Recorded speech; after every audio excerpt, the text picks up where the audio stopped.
Dear student, welcome to my YouTube channel. इस video में हम देखेंगे क्लास 8 के लिए सब्जेक्ट विज्ञान का जो चैप्टर नंबर 14 है, विद्युत धारा के रासायनिक प्रभाव।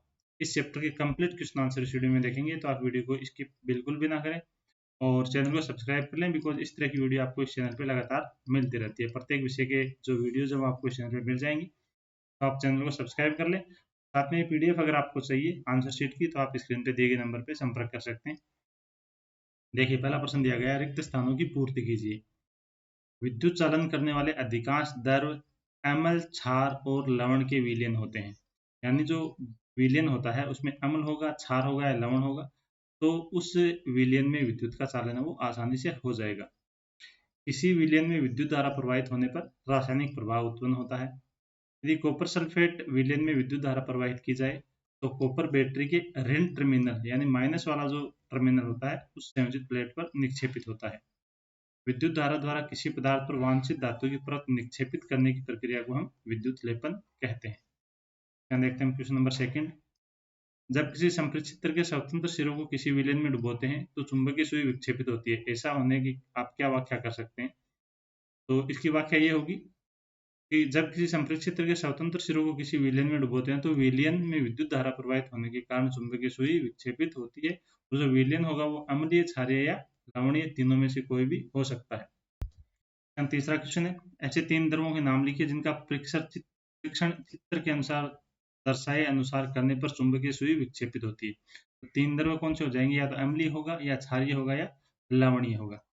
देखिए डायग्राम आपको दिया गया है, तो यहाँ पर जो विलयन होगा इसमें वो अम्लीय, क्षारीय या लवणीय कोई सा भी हो सकता है, तभी यहाँ पर विद्युत धारा का प्रवाह होगा, वरना नहीं होगा। और विद्युत धारा का प्रवाह होगा तो यहाँ पर जो चुंबकीय सुई है उसमें विक्षेप आएगा, यानी ये चुंबकीय सुई है थोड़ी सी हिल जाएगी अपनी जगह से। नेक्स्ट क्वेश्चन है, चित्र में दिखाई गई व्यवस्था में बल्ब नहीं जलता, तो क्या आप संभावित कारण बता सकते हैं और अपने उत्तर की व्याख्या कर सकते हैं? तो देखिए, यहाँ पर बैटरी दी गई है और यहाँ पर एक विलयन दिया गया है। अगर इस विलयन में विद्युत धारा का प्रवाह होता है तो ये बल्ब जलेगा, वरना बल्ब नहीं जलेगा।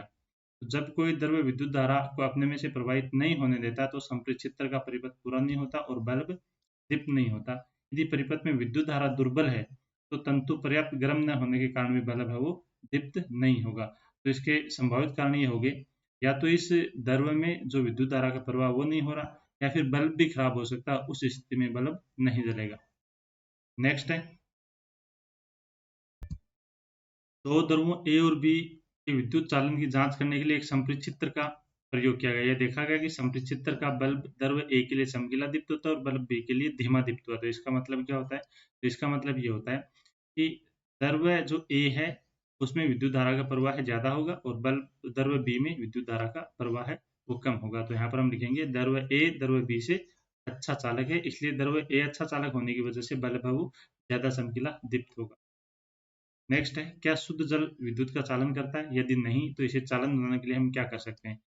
शुद्ध जल यानी अशुद्ध जल जो होता है वो विद्युत का चालन नहीं करता। इसको चालक बनाने के लिए इसमें कुछ बूंदे तनु सल्फ्यूरिक अम्ल अम्ल की हम डाल सकते हैं, या क्षार की डाल सकते हैं, या फिर लवण की बूंदे हम कुछ इसमें डाल सकते हैं, तो विद्युत धारा का प्रवाह हो जाएगा। आगे है, आग लगने के समय फायरमैन पानी के होज का उपयोग करने से पहले उस क्षेत्र की मुख्य विद्युत आपूर्ति को बंद कर देते हैं। व्याख्या कीजिए कि वे ऐसा क्यों करते हैं? तो इसका आंसर हो जाएगा, शुद्ध जल विद्युत का हीन चालक होता है, परंतु नल का जल विद्युत का अच्छा चालक होता है।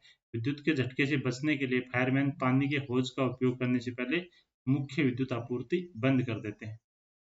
नेक्स्ट है, तटीय क्षेत्र में रहने वाला एक बालक अपने संपृक्षित्र से पीने के पानी और समुद्र के पानी का परीक्षण करता है। वह देखता है कि समुद्र के पानी के लिए चुंबकीय सुई अधिक विक्षेप दर्शाती है। इस कारण की क्या व्याख्या कर सकते हैं? तो इसकी व्याख्या ये होगी कि समुद्र का पानी है वो अधिक लवणीय होता है, जिसके कारण उसमें विद्युत धारा का प्रवाह ज्यादा होगा। आंसर लिखेंगे, समुद्र के पानी में लवणों की सघनता अधिक होती है, इसके कारण चुंबकीय सुई अधिक विक्षेपित होती है। नेक्स्ट है, क्या तेज वर्षा के समय किसी लाइनमैन के लिए भारी मुख्य लाइन के विद्युत तारों की मरम्मत करना सुरक्षित होता है? व्याख्या कीजिए। तो इसका लिखेंगे हम नहीं। लाइनमैन के लिए वर्षा के समय भारी मुख्य लाइन के विद्युत तारों की मरम्मत करना सुरक्षित नहीं है, क्योंकि वर्षा का जल विद्युत का चालक होता है, जिससे उसको झटका लगने की संभावना बढ़ जाती है। नेक्स्ट है, पहेली ने सुना था कि वर्षा का जल उतना ही शुद्ध होता है जितना कि अशुद्ध जल, इसलिए उन्हें स्वच्छ कांच के बर्तन में कुछ वर्षा का जल एकत्रित करके संपृक्षित्र में उसका परीक्षण किया। उसने यह देखकर आश्चर्य हुआ कि चुंबकीय सुई विक्षेप दर्शाती है। इसका कारण क्या हो सकता है? तो इस बात में सही तथ्य यह है कि वर्षा का जल अशुद्ध जल की तरह शुद्ध होता है, लेकिन अशुद्ध जल लवणों से मुक्त होने के कारण हीन चालक होता है, लेकिन हवा के कुछ कण जब पानी में घुलते हैं तो इकट्ठा किया हुआ शुद्ध जल अशुद्ध हो सकता है और ये अशुद्धियां वर्षा के जल में घुलकर इसे विद्युत का चालक बना देती हैं। नेक्स्ट है अपने आसपास विद्युत लेपित वस्तुओं की सूची बनाइए। तो विद्युत लेपित वस्तुएं क्या हो जाएंगी? कार के कुछ भाग हैं, स्नानगृह की टोंटी है, इसके अलावा गैस बर्नर है, साइकिल का जो हैंडल है, पहियों की जो रिम है, वो सब विद्युत लेपन किए हुए होते हैं। अगला है जो प्रक्रिया आपने पाठ्य पुस्तक के क्रियाकलाप 14.7 में देखी वह कॉपर के शोधन में उपयोग होती है। एक पतली शुद्ध कॉपर की छड़ और एक अशुद्ध कॉपर की छड़ इलेक्ट्रोड के रूप में उपयोग की जाती है। तो कौन सा इलेक्ट्रोड बैटरी के धन टर्मिनल से संयोजित किया जाएगा? इसका कारण भी लिखिए।